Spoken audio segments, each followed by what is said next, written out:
for the next however long, few weeks, it doesn't mean that she can't still incorporate the other elements of what it is that we worked on together. That's the flexibility of the hypnotic process. It's more than just a series of suggestions about sticking to a particular diet.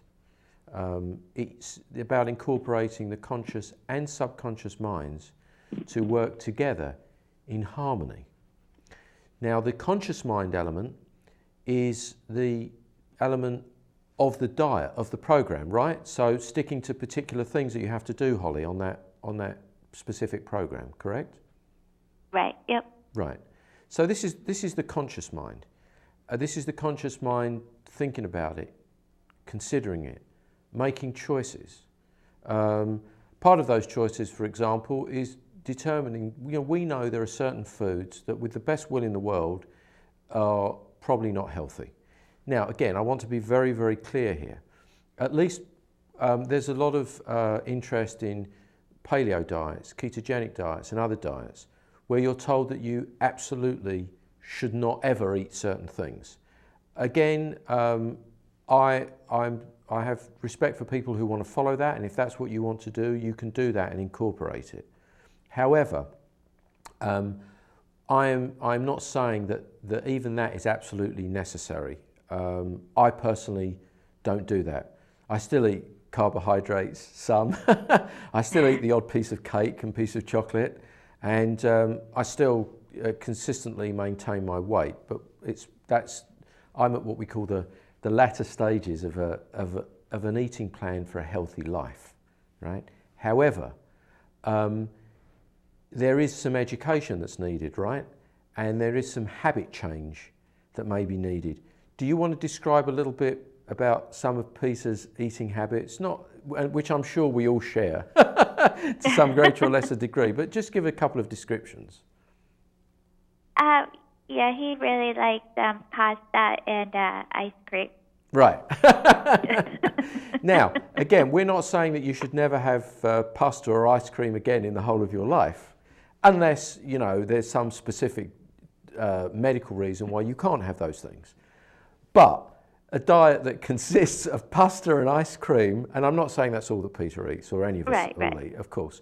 But if the balance of those becomes wrong, then we've got the results, right? The doctor's saying, well, the result of what you're eating and the weight that you have gained as a result of eating that diet has led to this condition of type 2 diabetes, right? Right. Right. And by the way, is the doctor also recommending exercise? I don't know. Okay. He just said to lose weight. Okay, so the primary focus was on losing weight. Fair enough. So in following doctor's orders, doctor's instructions, he's doing that. Now, in your estimation, Holly, how aware was Peter? I mean, truly aware. I'm not being unkind to him at all. I mean, this is not just Peter; it's all of us, right? All of us, right? How aware was he of the health effects of eating too much ice cream, too much pasta, too much pizza, or whatever it might be? Well, I think he's been aware for a while. I mean, Right. He's been borderline for a few years now, and he just got pushed over the border. Right. So this brings us to a key point. We can be in two conditions, aware or unaware of healthy food choices. For example, Kendra Becker and I spoke at length last week about sugar and the enormous quantity of sugar we eat. I can't remember what it is. You might know more about this than me. Is it something like 130 pounds on average for each member of the population per year? Is it something like that? Yeah, it is a shocking amount. I don't know the exact amount. Yeah, I mean an enormous amount of sugar. And just as a basic point of education, few of us know how much sugar we consume, because when we think of sugar, we tend to think of sugar that we might put in a cup of coffee, or sugar in the form of a sweet cake or a piece of candy.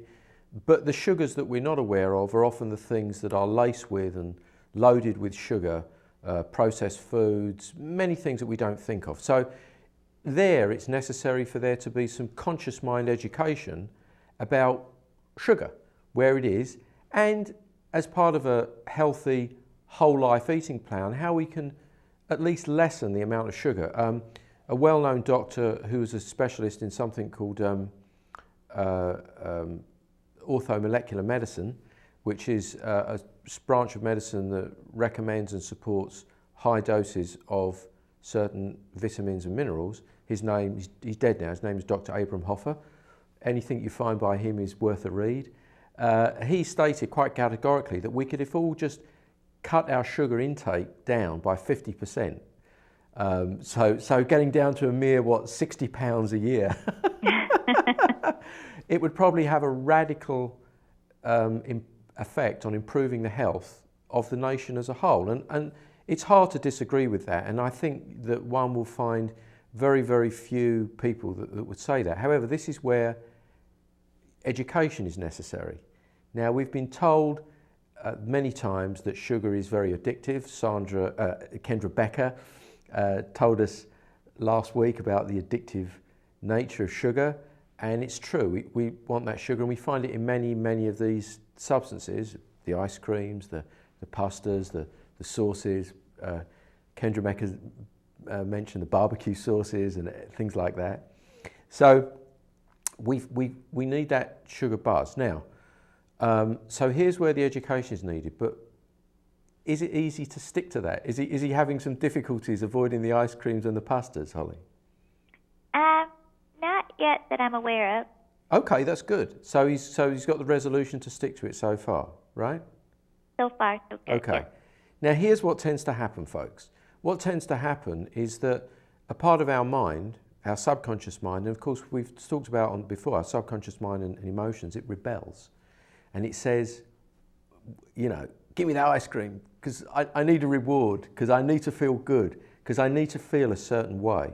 And sometimes this is described as emotional eating, or I want to eat pasta, and we can go into the reasons for that. And again, it's not that you should or shouldn't eat it, it's that the choice becomes emotional. And then you find yourself there. Hypnosis, the role of hypnosis is it helps to align and harmonise the conscious and subconscious mind so he can stick to that for a period of time, so to attain that goal, right? So Yeah. are you going to do a session with him, Holly? Because you're a hypnosis practitioner now, so you should be able to do it, right? Yes, if he'll let me. If he'll let you. So you have to work on. I'll have to work on that element of him letting you do hypnosis sessions with you. By the way, folks, it's always hardest to use hypnotic practice on those closest to you. It would be much. I'd look like a genius if I was to do hypnosis with Peter. I'm sure it'd be perfect, and much harder for Holly. So that's good. So you can see how this element. Now, here's the key question though. So let's say he attains that goal on that ketogenic diet, or any other diet, and he loses that 20 pounds or whatever it is. And by the way, is 20 pounds, is that his final goal, or he hasn't established that yet, or he doesn't know? That was the doctor recommendation. Okay. So let's say is that what he wants, 20 pounds, or does he want more than that? I'm just asking him. No, I don't think he wants more. I think he thinks that 20 pounds is actually 20 a pounds. lot. But, and yeah. 20 pounds is frankly, in terms of what we do, moderate. It's not a big weight loss. It's not like he has to lose 150 pounds or 100 pounds, right? It's just 20 Right. pounds. Okay. Having got there, then what? What does he do next? I don't know. Right, and that's the key question, you see, folks. See, that's the key question. Because having established a healthy weight, an ideal weight, the key then is that we want to maintain that, right? And so that's why the hypnotic programs that I recommend always have that key element in it, the maintenance, the ability to keep it. Now, some people might say that that's the ability just to stick to a diet and nothing else. We're going to talk about that a little bit more in a moment. But that's the key thing that we want to talk about, the role of hypnosis. So the hypnotic element is very, very helpful and very, very flexible. And that's why the hypnotic element that we use is not contraindicated to any healthy eating plan. the fact of the matter is, right, we don't always, depends upon the status of current research. A few years ago, everybody was talking about eating high levels of carbohydrates, low levels of proteins and fats. Now, on the keto diet that you're eating, what's the proportion of fats to proteins to carbohydrates, Holly? That is around 70%, and then 15% carbs, 15% protein.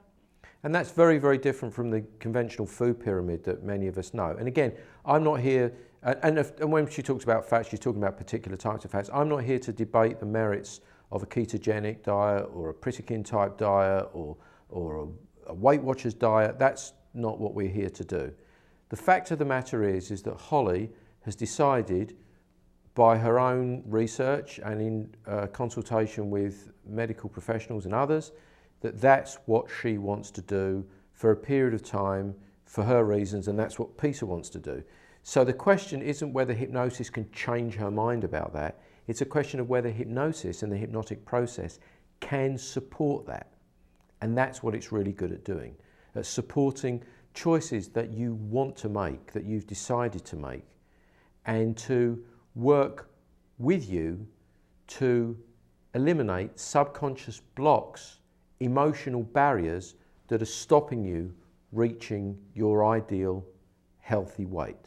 That's why the hypnotic tool and the hypnotic measures and processes are flexible, adaptable to you. They're not just prescriptive. It's not a one size fits all. Is that fair, Holly? Yes. Yep. Yeah. Did you want to say something there, or? Nope. And I don't want to keep you too long because I know you have to go. But one last thing I just wanted to mention: when we work together in hypnosis, and again I know the answer to this question, but for the benefit of the viewers, did we tailor any part of the program specifically to you? Yes. Right. In fact, as I remember, you had some very, very specific goals for weight loss, personally for you, and you had some very specific things that you wanted to do as a result of losing weight. Is that correct? Correct. Yep. Right. And I'm going to bet, and I'm certain I'm going to win this bet, that Holly's goals and Peter's goals are not identical. They're individual and personal to them. They may be on the same diet, but their goals for losing weight, their emotional, mental goals are different. And we incorporated those directly into the program, didn't we? Yes. Right. So, how did you, what was it like? Do you ever, right now, think about those goals, reflect upon those goals, use those as a part of your current program? Or have you forgotten all about them? The second one. No, Right. So this is getting us to another important point. We need to periodically reinforce why it is we're doing what we're doing. That's why the hypnotic element needs to be reinforced. That's one of the reasons why I taught Holly self-hypnosis. That's why it's sometimes necessary to reinforce these elements by coming to a hypnosis practitioner periodically to boost certain things. That's not the only reason. So again, very often it's not only a question of a one-time hypnotic program or process, but maintaining it and ensuring that we're focused on those goals and we understand them and we use these powerful processes to maintain them. So that's extremely helpful. Holly, is there anything else that you'd like to say? And I want to thank you very much for taking the time in your busy day to come on the show. Holly has an important job, so I appreciate you coming on the show. Is there anything else that you'd like to say or describe that has come to your mind about using hypnosis in regards to weight loss or anything at all? I think we covered it. Okay. Well, Holly, thank you very much. Continue that processes. We're going to continue to work together. My recommendation would be that you design something specifically for Peter along the lines that we talked about. if you can make him sit in a session with you, and continue. And So if as you continue, what's just to round out, what's your goal for you? Are you going to stick to that ketogenic process as long as Peter does, or what's your personal goal? I'm not sure yet. I'm only a week in, so I'm going to see how I feel. And if I start to feel bad, I'll probably stop. But so far, so good. I've actually loaded with energy, so I feel really good. That's great. That's fantastic. I'm happy to hear that's working well for you. But generally speaking, if we take the overall picture, you started off using dietary processes which had a somewhat of an effect but didn't seem to last. And since you've used the hypnotic processes combined with a powerful exercise program, even without a diet, and now with a little bit of a diet, you've seen a gradual loss of weight over time and an increase in energy, health. And I think you commented that, at least, if you don't mind me saying so, that was it your father that noticed that you'd lost weight or something like that? Pretty much everybody at this point has noticed. Right. And they're the sort of things those sort of things help us, all of us, to continue and maintain what it is that we're doing. We need that encouragement. So, Holly, thank you very much indeed. I greatly appreciate you coming on the show. Maybe we'll have you back on the show later on. You can give us an update as to how things are going, or for something else hypnotically. And so, thank you very much. And until the next time, enjoy your day. Okay, thank you. Thanks, Holly. Yep, bye. So that was real life, not scripted. I didn't know what she was going to say. Of course, I know something about her case. That's an experience of somebody using hypnotic process without a diet, with a diet. And so here's one of the things that I think I really want to mention and emphasize that's very, very important. So, first point, you don't have to stick to a very specific diet to make hypnosis work for you.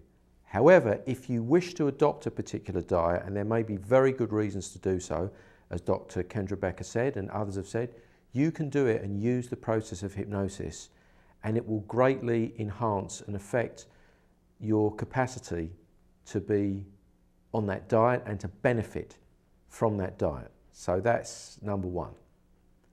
The second point is that everybody who wishes to lose weight, manage their weight, does so for specific personal reasons. Of course, there are general reasons like health. There can be a very specific reason like changing in type 2 diabetes or an impending procedure. But beyond that, everybody has specific emotional goals connected with weight and the loss of weight. Maybe you want to have more energy. Maybe you want to go on an active vacation. Maybe you want to play sport better. Maybe you want to walk your dogs or enjoy working in the garden, going on hikes, engaging in other activities. But these particular things will be personal to you. There'll be things held in your emotions, in your heart and in your mind.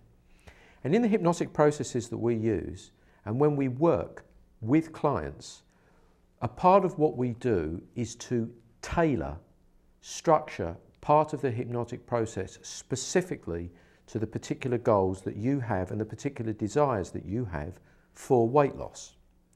Now, some hypnotic programs and some of our programs are only group sessions. And group sessions can be very valuable and very powerful. However, in group sessions, we are somewhat limited as to how individualized we can make it.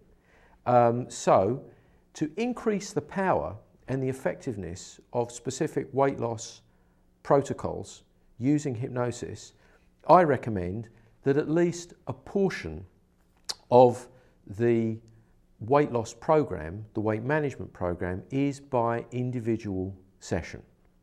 And so on the programs that we have, the upgraded level of the program is to do at least one individual session, and that may also include a consultation with a nutritionist or a doctor, just to ensure that the conscious mind understands what it is that needs to be done so that the subconscious mind can incorporate that together. So that's one element to our program.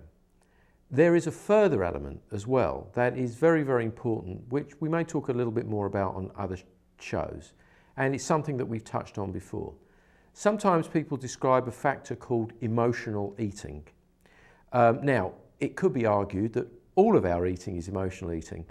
We are fortunate that we live in a time and in a society in which most of us have the food that we want to eat. Thankfully, most of us are not starving or desperate for food.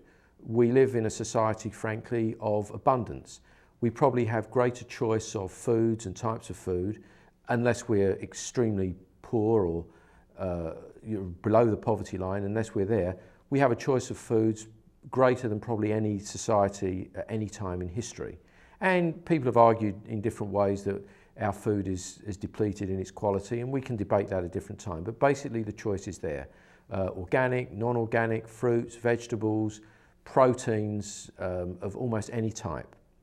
So the question really becomes, not do we eat because we're hungry, but why do we eat something? How do we eat something? And very often we are not eating because we are hungry. We don't stop eating when we're satisfied. We eat sometimes, as many of us know, because we're bored, by habit, to reward ourselves, to make ourselves feel better if we're feeling sad, depressed, or just generally or lonely. Any of these emotional reasons can be linked to food. And so therefore, food doesn't become a means of being healthy and giving ourselves healthy energy. It becomes a means to satisfy an emotional craving. And one of the things that we deal with in our hypnotic processes is exactly that. Now, this doesn't mean that we are just machines. I believe that it's important to enjoy your food. And I believe as a part of enjoying one's food, one should taste one's food. That's a really, really important element. The tasting of food is the thing that coordinates and harmonizes the conscious and the subconscious mind. We're probably aware of unconscious eating. There are many examples. A classic example is we go to the movie house, the cinema, the picture show, and we order a bucket of popcorn. And somehow, whilst watching the show, we're putting it in our mouths, completely unconscious, maybe a candy bar, maybe something else sweet, and we've consumed a ton of food, barely being aware of it, because our attention is consumed by the show. And of course, we do that all the time. We constantly occupy ourselves with other things when we're eating. And as a result of that, we eat partially with our eyes. Oh, I've got to finish this plate. And not really with our taste. And so a big part of what we do in the hypnotic process is reawakening that process of taste, of connection to food, which is a connection to our sense of satisfaction, our satiety, our sense of fullness. Very, very important. And the hypnotic process enables us to become aware of that. There is another element, and an even deeper element. And this has been known about and mentioned many times. The well-known hypnosis practitioner, who I've mentioned many times on the show, Dave Ellman, he mentions in a passage, he has a whole book about, or a whole chapter in his book about obesity. And one of the things that he observes is that doctors would come to him and ask people to put people on what he called a hypno diet. A diet similar to what we've described about, supported by hypnosis. And very often they would lose weight and maintain that weight loss for a year or 2 years. And then 2 years later, they come back again and they'd be almost at the same weight that they were before. And the question was, well, hypnosis doesn't last, it doesn't work. But Dave Ellman pointed out something very, very important that I want to point out to people watching this, is that if there is a powerful subconscious reason why we need to maintain the weight that we are, even if it's in excess, even if it's unhealthy, even if it's in opposition to our doctor's advice and our ongoing well-being, our health, we'll still do it. We'll find a way to correct back to what is subconsciously acceptable in terms of our weight, unless that part of it is dealt with specifically. So we can give powerful and effective suggestions for loss of weight. We can give powerful and effective suggestions in line with your goals. We can give powerful and effective suggestions to stick to a dietary program that you've selected. we can give powerful suggestions to stick to an exercise program that is healthy and recommended by your advisors and professionals. However, if there is a strong emotional reason in your subconscious mind that is telling you for whatever reason that it's not safe to do that, any of those programs, even mine, will have a limited or temporary effect. And our goal, our ultimate goal, is healthy weight for life. And we're going to talk about this more in the next episode and describing how that's an important part of the program. Because what Dave Ellman and others identified is that if you get to those important key reasons which are held in the subconscious mind as to why you became overweight anyway, then any program that you adopt not only becomes more effective, but it becomes something that is permanently sustainable. Not just the program, but the sustainability of maintaining your ideal healthy weight, because you are harmonizing the conscious and subconscious minds, and they are not acting in opposition to each other to prevent you from losing weight and maintaining that weight. So one of the things that Dave Ellman, more or less insisted upon, and I strongly recommend to all of the people who see me, is that if you work with me, we have an individual session, at least one or maybe more than one, not a lot necessary usually, very few, in which we pinpoint the reason why you initially started to put on weight. So for example, and we're going to give examples of this on the next show, some people maintained a very healthy weight until they were, let's say, mid-teens or early 20s, and then something occurs and it changes. So we work on the basic principle that when change occurs, there is a reason for it to occur. However, it's not necessarily a reason that you're aware of. It's not necessarily a logical reason. It may be a purely subconscious reason, something below your level of consciousness, or something that on an examination appears to be illogical, but yet is very powerful because it's acting there in the background. And part of the hypnotic process and part of the processes that I use is to get to that, to find that. And the reason that's so important is because having done that, everything else that you adopt, a healthy lifestyle, good food choices, a healthy exercise program becomes more powerful, more effective, and lasts for the whole of your life. So we're going to deal with that more on the next show and other things. And until then, I want to thank you for watching this. I want to thank Holly for being a guest on the show. And I wish you a healthy lifestyle, a healthy weight, and a perfect start to the new year. Now's the time to take yourself in hand, harmonise the subconscious and conscious mind, use the power of hypnosis to help you reach a healthy weight for life. Thanks for watching the show. This is Neil Myers, hypnosis practitioner, saying thanks and goodbye.